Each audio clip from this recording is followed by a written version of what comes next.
hati yang telah bersih, hati yang telah bening, hati yang telah suci, hati yang telah ada nur Allah di dalamnya. Itu adalah ibarat cermin, kata Rasulullah. Barang siapa yang mampu memandang cermin ke dalam hatinya, maka terlihatlah akan wujud kebesaran Allah yang nyata, senyata-nyatanya berbuat di dalam hidup ini. Mana mungkin Bapak Ibu, orang-orang top itu mampu melempar baginda Rasul dengan batu kalau tidak ada kudrat, kalau tidak ada iradah. Mana mungkin mereka itu bisa melempar Rasulullah kalau tidak ada samak basar kalab. Dan tidak mungkin mereka itu mampu melakukan itu kepada Rasul kalau tidak ada ilmu, kalau tidak ada hayat. Siapa yang samak basar, siapa yang kalab, siapa yang kudrat dan iradah, dan siapa yang hayat? Tidak lain adalah Allah Azza wa Jalla.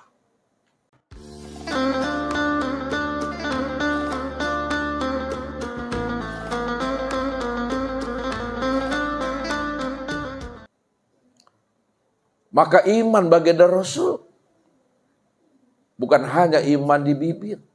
Iman baginda Rasul bukan hanya iman retorika dan bahasa. Tapi iman baginda Rasul mampu memandang nama Allah di atas segala-galanya.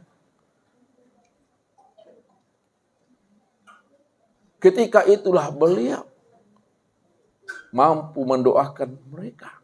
Allahumma hdi qaumi fa innahum la ya'lamun. Ya Allah, berikan mereka hidayah dan petunjuk, ya Allah. Sanggup mereka melakukan itu, Bapak Ibu.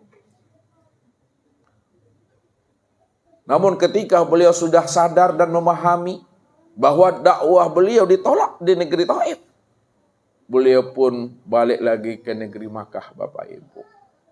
Pulang kampung Rasulullah itu, Bapak Ibu. Setelah Rasulullah itu balik lagi ke Makkah, karena dakwah beliau tidak diterima, terjadi apa namanya Bapak Ibu? Pemboikotan. Di mana kaum muslimin ya dilarang ya untuk mendapatkan bahan pokok untuk makan sehari-hari, Bapak Ibu. Siapa di antara penduduk Makkah yang memperjualbelikan makanan pokok sembako kepada kaum muslimin, itu akan mendapatkan azab dan siksa, Bapak Ibu. Jadi Rasulullah dengan umat muslim itu, Bapak Ibu, Rasulullah dengan kaum muslimin, payah dan sulit, Bapak Ibu, untuk mendapatkan makanan harian itu. Tidak boleh diperjualbelikan kepada sahabat-sahabat Rasul, kaum muslimin itu. Berapa tahun lamanya, Bapak Ibu? 2 tahun, Bapak Ibu, lamanya itu. Namun karena kesabaran baginda Rasul dalam membimbing dan menuntun umatnya, maka ujian yang sangat melelahkan, ujian yang sangat berat itu mampu dilewati oleh baginda Rasul dan sahabat-sahabat beliau. Ketika itulah Allah berikan hati dan jiwa mereka yang cerdas dan cemerlang, Bapak Ibu. Ya. Maka ketika mereka mendapatkan ujian yang sangat berat itu, muncullah ide-ide yang kreatif. Dicarinya lah lumut-lumut yang menempel di dinding-dinding batu, Bapak Ibu. Di batu-batu cadas itu, lumut itu dikorek, dikikis oleh mereka. Dikumpulkanlah lumut itu yang telah dikikis, dimasukkan dalam sebuah bejana baskom, dicuci, lalu itu diulam, Bapak Ibu. Pengganti makanan pokok itu, Bapak Ibu. Pengganti gandum, ya, bare bahasa awaknya di situ. Nah, bagaimana perut yang lapar itu, ya, bisa tidak lapar? Jadi lumut itulah sebenarnya pengganti dan penang lapar. Namun pada saat yang genting itu, Bapak Ibu, pada saat ujian yang sangat berat itu, sampai-sampai dikatakan, ya, tahun itu sebagai tahun kesedihan, tahun duka cita, Amul Husni, tahun kesedihan. Maka masa dan ketetapan yang Allah tentukan kepada diri beliau itu telah sampai. Maka malam tanggal 27 Rajab itu, Bapak Ibu, pada malam Senin tahun ke-11 nubuah kenabian beliau. Disitulah Rasulullah diundang oleh Allah untuk menghadap dan menghadiri akan jamuan Tuhan itu. Datanglah Jibril dan Mikail pada malam hari itu, Bapak Ibu, membawa baginda Rasul. Padahal baginda Rasul pada malam hari itu tidur di rumah bibinya, Ummu Hanik. Rasulullah itu tidur didampingi oleh pamannya Hamzah dan Ja'far. Pada malam itu dibawalah Rasulullah ke sumur Zam-Zam. Apa yang terjadi, Bapak Ibu? Inilah yang kita coba untuk menelusurinya peristiwa yang terjadi pada diri Rasulullah itu. Sehingga kita mampu mengambil hikmah dan iktibar bahwa setiap kita mesti mampu berisra mi'raj kepada Allah. Maka jalan untuk berisra dan mi'raj kepada Allah tidak lain adalah tazkiyatul qalbiyah, membersihkan akan hati kita ini. Inilah Bapak Ibu, kita mencoba untuk memahaminya lebih dalam tentang proses Isra dan Mi'rajnya ini.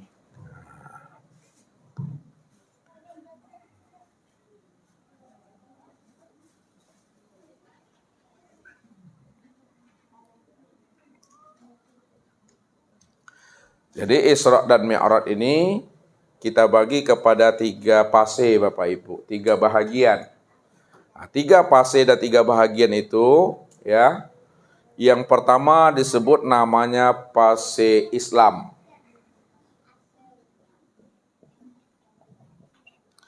Fase Islam ini disebut namanya fase syariat.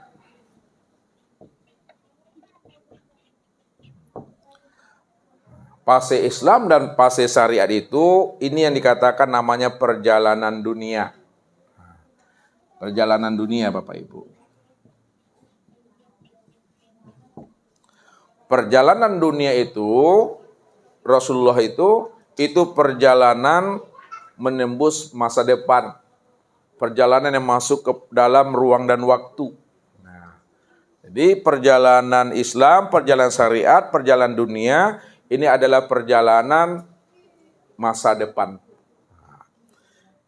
Fase yang kedua, ini yang disebut namanya fase iman.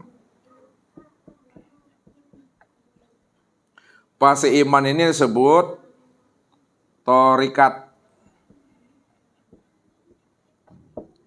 Fase thorikat ini yang dikatakan perjalanan akhirat.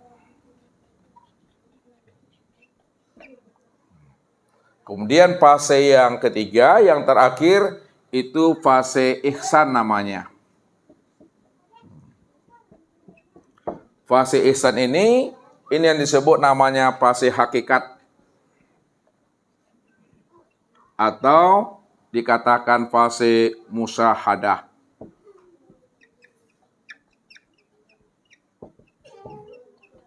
Fase musyahadah itu fase menyaksikan berlikok dengan Allah Subhanahu wa taala. Sebelum Rasulullah melakukan proses Isra dan Mi'raj, Isra itu fase syariat atau Islam, disebut namanya Isra.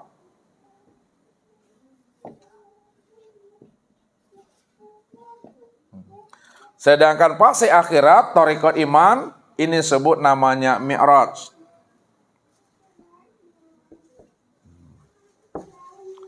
Sebelum Isra dan Mi'raj, maka yang terjadi pada diri baginda Rasulullah itu, ini disebut namanya tazkiyatul qalbiyah namanya, Bapak Ibu.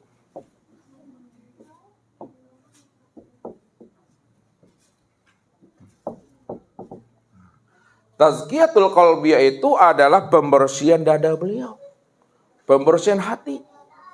Karena hati ini adalah wilayah, media dan jalan bagaimana Rasulullah itu mampu bermi'raj kepada Allah menembus 7 petala langit. Jadi jangan Bapak Ibu salah pula memahaminya. Kalau begitu ya Ustadz, berarti hati Nabi itu penuh dengan nifaq-nifaq batin. Enggak. Hati Nabi itu bersih, Bapak Ibu. Hati Nabi itu suci. Hati beliau dibersihkan, disucikan. Itu ambil hikmah dan iktibar bagi kita. Kalau kita ingin bermi'raj, mencontoh baginda Rasul, maka jalannya hendaklah kita juga membersihkan kolbu dan hati kita ini. Sebab apabila hati kita itu kotor, hati kita berlumut, maka terhijablah rohani kita itu untuk menembus 7 petala langit.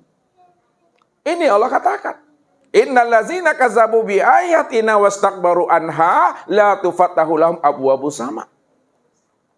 Orang-orang yang mendustai Allah, lalu ia bersifat sombong, la tufattahu lahum abwabus sama, kata Allah. Maka tidak kami bukakan pintu langit bagi mereka. Allah tutupkan pintu langit bagi mereka. Kalau hati mereka itu penuh dengan nipak-nipak batin, penuh dengan sifat takbur dan dengki. Maka Nabi cuma sebagai contoh dan teladan. Nabi itu sebagai iswatun hasanah. Jadi siapa yang ingin bermi'raj, contohlah Nabi. Kalau Nabi hatinya dibersihkan, maka kita ingin bermi'raj juga dibersihkan hati kita. Mana yang hati itu yang dibersihkan, Bapak Ibu?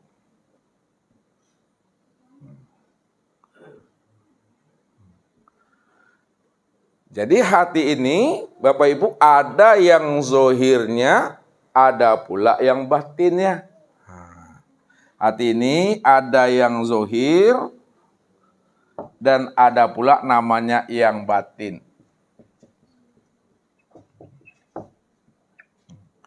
Jadi yang zohir ini ya, untuk menyatakan yang batin. Ya. Yang pertama kita lihat dulu. Ya. Hati yang zohir ini disebut namanya dengan jantung, bukan liver. Ya. Jadi hati dalam Al-Quran, dalam hadis yang dikatakan kolbun itu, kolbu itu maksudnya bukan liver, tapi adalah jantung secara zohir. Makanya Allah katakan fi qulubihim maradun, bahwa di dalam hatimu itu penuh dengan penyakit. Kalaulah hati kita itu penuh dengan penyakit, apa penyakit yang ada di dalam hati? Itu yang mesti kita kenali, itu yang mesti kita pahami. Kalau sudah kita kenali penyakit yang ada dalam hati kita, maka di situ pula kita bisa memberikan obat dan penawarnya, Bapak Ibu. Maka yang ada di dalam hati yang penuh dengan penyakit itu, ya, ini yang disebut namanya dengan ya, hawa. Nah, ini Bapak Ibu, ini dikatakan hawa, penyakit hawa itu di sini di ujung jantung nih. Hawa, kalau ini kotor, nak dibersihkan, dia naik ke atas. Ini namanya nafsu. Penyakitnya. Nah, kalau nafsu, ya, sudah menjalar di dalam hati itu. Nah, dia terus menjalar ke dalam sudur. Yang namanya, ini disebut cinta dunia, hubud dunia. Tidak juga dibersihkan Bapak Ibu. Menjalar ke atas, inilah muncul namanya sifat iblis. Tidak juga dibersihkan, barulah muncul di dalamnya sifat setan. Ini yang dibersihkan. Karena itu adalah hijab, itu adalah dinding. Itu adalah tembok pemisah. Yang membuat rohani kita itu tidak mampu menembus 7 petala langit. Karena Allah katakan apa? Walaqad khalaqna fawqakum sab'a tara'iq. Sesungguhnya kami ciptakan, kami jadikan di atas diri kamu itu ada 7 lapis langit. Nih di sini Bapak Ibu.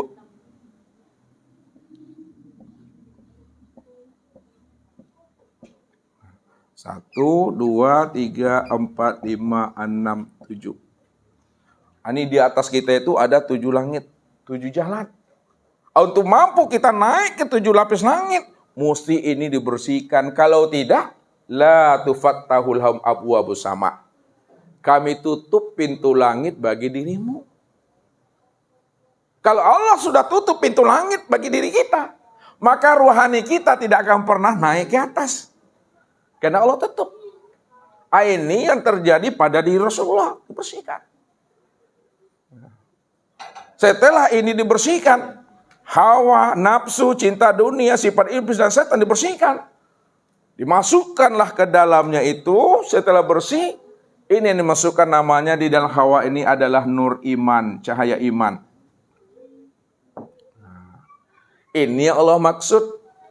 Walakinnallaha habbaba ilaikumul imana wa zayyanahu fi qulubikum. Akulah yang membuat hatimu itu cinta dengan keimanan. Lalu aku pula lah yang menanamkan keimanan itu selalu tertancap di dalam hatimu, kata Allah. Setelah dimasukkan di dalamnya ini iman, maka di dalam hati sudur ini dimasukkanlah namanya nur Islam. Nur patuh Bapak Ibu, nur penurut. Jadi kalaulah hati itulah mendapat pancaran cahaya iman, disitulah duduknya Islam itu. Menjadi orang yang patuh, menjadi orang penurut, itu yang selamat. Dimasukkan ke dalam hatinya ini namanya sifat tawakal. Sifat berserah diri kepada Allah. Jadi kalau kita sudah menjadi orang yang patuh dan penurut, maka semua urusan hidup dan diri kita serahkan kepada Allah. Fa iza azamta fatawakkal 'alallah. Wa may yatawakkal 'alallah fa huwa hasbuh. Kalau hati dan jiwamu telah bulat, yakin kepada aku inilah Rabbmu. Tidak bimbang kita dengan kemampuan Allah, tidak ragu kita dengan janjinya Allah. Fatawakkal 'alallah. Serahkanlah urusan hidupmu, serahkan urusan dirimu kepada aku. Siapa yang menyerahkan urusan hidup dan dirinya kepada aku, fahuwa hasbu, kata Allah, aku yang jamin, kata Allah. Di sini duduk tawakal tuh. Dimasukkan ke dalam dada Nabi. Setelah ada nur tawakal, barulah muncul namanya ma'rifat, Bapak Ibu. Muncul ma'rifat dalam ini. Disitulah dia mengenal akan rahasia Allah tuh. Tahu dia namanya rahasia dunia, tahu dia namanya syariat dunia, tahu dia namanya hakikat dunia. Kalau udah kenal dia akan rahasia dunia, syariat dunia dan hakikat dunia, tempat kita ini diuji, dicoba, dievaluasi oleh Allah. Maka disitulah Allah melalui malaikatnya tadi itu memasukkan namanya nur hikmah ke dalamnya.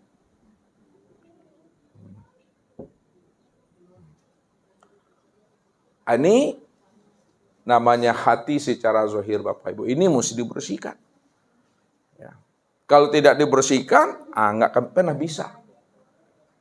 Ini secara zahir. Namun secara batin, ya, mana yang dikatakan kolbu, mana yang dikatakan namanya dengan hati.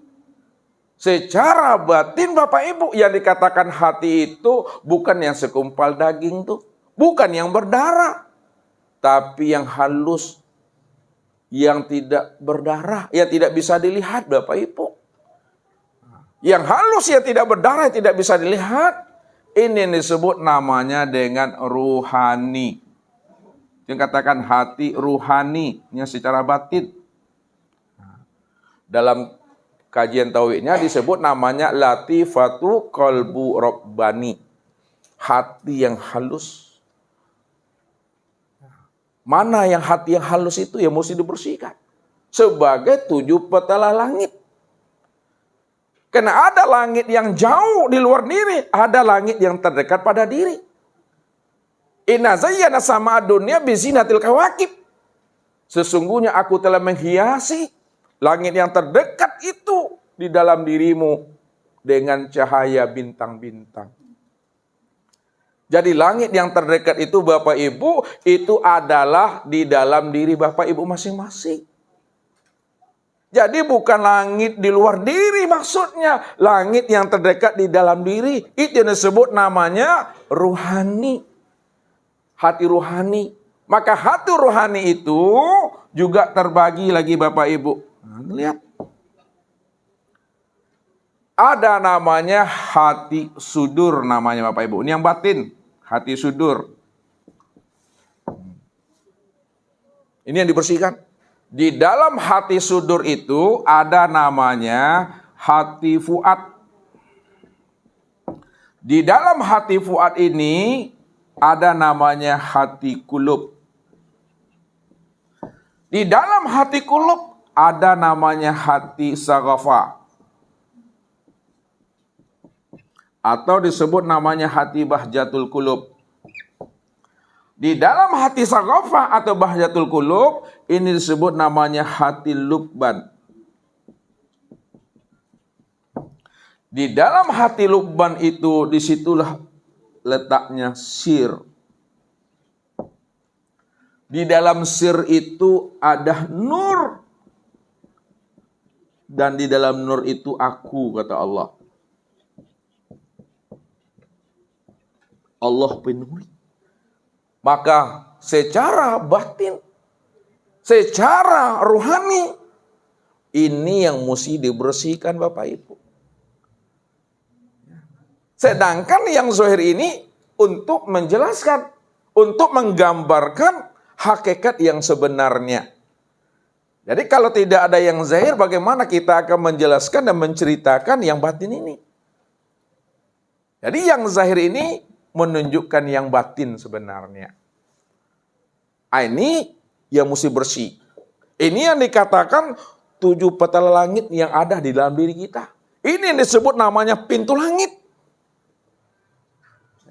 Jadi pintu langit itu yang halusnya, yang ruhani.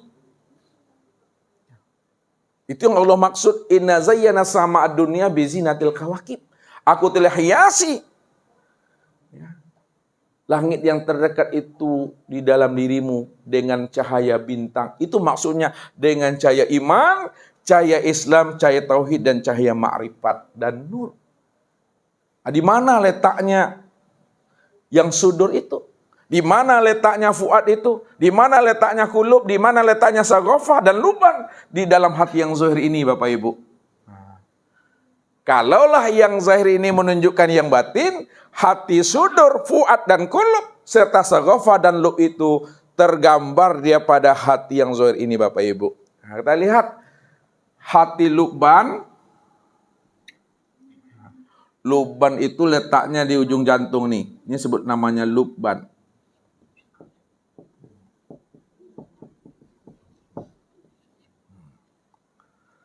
Jadi kalaulah di dalam hati lubban kita itu telah hidup cahaya iman, maka barulah muncul cahaya Islam di dalam hati sudur. Jadi hati sudur itu letaknya di sini Bapak Ibu, di cahaya Islam nih. Ini sini sebagai itu disebut namanya hati sudur.